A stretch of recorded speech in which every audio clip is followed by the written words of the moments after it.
When we're pregnant, we need to stretch like a balloon. That uterus is growing big time inside the body, which means some of those internal organs need to move to the side to allow that to happen. The whole front of our balloon needs to stretch to accommodate that, which is why we get diastasis during pregnancy. Our rib cage needs to be able to float open to allow for that stretch.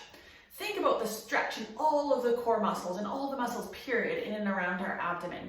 The pelvic floor at the bottom also too makes up the bottom of the balloon. Think about how it really needs to accommodate all that stretching going on. So then when we have a baby, whether we deliver out the front or whether we deliver out the bottom, that balloon wall is being affected, right?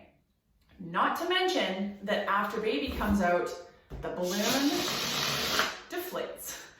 We're left with the outside of the balloon being a little different for a while. And sometimes that can be lasting for some women more than others, and in different ways for everybody. Some women will notice that the front of their balloon is really still feeling almost like a little bit saggy. Their diastasis won't go away. They feel like they have skin that's been stretched. Maybe you feel like you can't breathe the same. Maybe your rib cage and your back is bothering you. Maybe that's how you were affected a little bit more. Maybe from the inside, you're having some digestive issues, or some of your organs don't feel like they're quite living exactly where they used to. Maybe the front of your abdomen where you had a C-section feels like that's the part that's affected. Maybe it's the bottom, down at your pelvic floor. That's the part of the balloon that doesn't feel like that feels like it's affected. Keep in mind that any or all of those components are likely playing a role in how your body feels postpartum. Now, this is not me trying to say you are doomed because there are so many things that you need to address, but more, respect what's gone on and don't be surprised if your body doesn't quite feel the same. Understand that the balloon is connected. Everything's connected in our body, and if you influence one area, one of those pieces, you can have a positive influence on the whole balloon.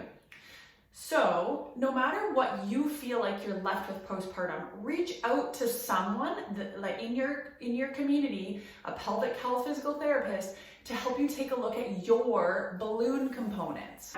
If you work with me postpartum, whether it's to come into the clinic and see me or do an online appointment, you can bet I'm going to look at the whole balloon. I'm going to look at the front, I'm going to look at the sides, I'm going to look at the bottom, I'm going to look at the back, because it's all important.